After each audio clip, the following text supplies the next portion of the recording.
চাঁপাইনবাবগঞ্জে শেষ মুহূর্তে জমে উঠেছে কোরবানির পশুর হাটগুলো। কয়েকদিনের বৃষ্টির কারণে ক্রেতারা হাটে গিয়ে পছন্দের পশু কিনছেন কোরবানির জন্য।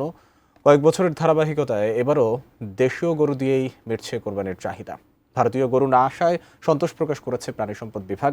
তবে এবছর গরুর দাম নিয়ে বিক্রেতারা অখুশি হলেও খুশি ক্রেতারা। চাঁপাইনবাবগঞ্জ প্রতিনিধি মোহাম্মদ নাদিম হোসেনের পাঠানো তথ্যচিত্রে বিস্তারিত ডেস্ক রিপোর্টে। বৃষ্টির কারণে ক্রেতা সমাগম কম হলেও শেষ মুহূর্তে জমে উঠেছে চাঁপাইনবাবগঞ্জের কোরবানির পশু হাটগুলো। এই জেলার 118টি স্থায়ী অস্থায়ী হাটে যেমন উঠছে কোরবানির পশু, তেমন বিক্রিও হচ্ছে প্রচুর। এই বছর জেলার হাটগুলোতে নেই ভারতীয় গরু, দেশীয় গরু দিয়েই মিটছে কোরবানির চাহিদা। ক্রেতা বিক্রেতা উভয়ই বলছেন এবার গরুর দাম অন্যান্য বছরের তুলনায় কম। মাঝারি আকারের গরুর চাহিদাই বেশি হাটগুলোতে। গরুর বাজার ভালো না, গরু নিচ্ছে না, দাম কম। 20,000 লেছে, 10,000 বলছে, 12,000 বলছে, 15,000 বলছে। পানির কারণে সামনে গত দুটা হাট নষ্ট হয়েছে, এখন মোটামুটিভাবে ভালো যাচ্ছে।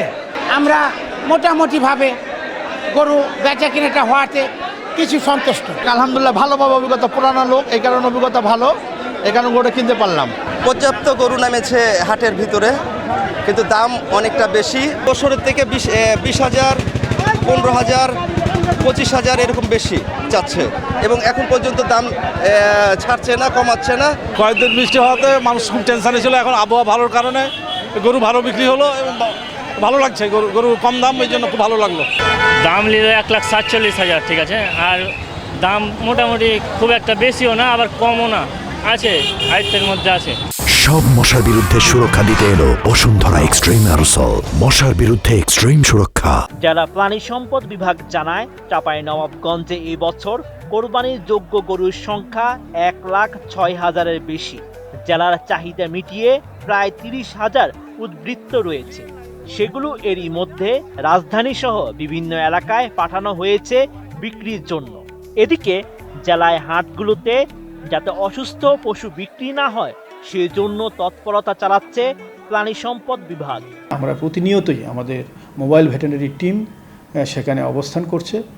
কোনো পশু যদি তাৎক্ষণিক অসুস্থ হয়ে পড়ে তাদেরকে চিকিৎসা সহ অন্যান্য যেন স্টেরয়েড বা অন্য কোনো খাবার খায় যদি কোনো গরু আসে সেখানেও আমরা তীক্ষ্ণ দৃষ্টি রাখছি। কোনো পশু যদি সংক্রামক ব্যাধি নিয়ে আসে তাৎক্ষণিকভাবে সেই পশুটাকেও পিক আপ করে আমরা অন্যত্র স্থানান্তরিত করার ব্যবস্থা করছি। আশা করি আমাদের খামারিরা এই বছরে উপযুক্ত মূল্য পেয়ে উদ্বুদ্ধ হয়ে আগামী বছর নতুন করে আবার এই খামার পরিচালনা করতে হবে। কারণ আমরা ভারত থেকে এ পর্যন্ত গরু আসতে দেই নাই, এবং ভারত থেকে এ পর্যন্ত গরু আসছে না বিধায় তারা এবার উপযুক্ত মূল্য পাবে। আগামী বছরে আবার নতুন উদ্যমে তারা খামার পরিচালনা করে তারা লাভবান হবে, এটা আমার বিশ্বাস। উদ্বৃত্ত পশু আমরা চাঁপাইনবাবগঞ্জের বাহিরে ঢাকা সহ অন্যান্য জেলায় স্থানান্তরিত হবে। আমরা তাদেরকে সহায়তা করছি। Sheikh Farid, ATN news.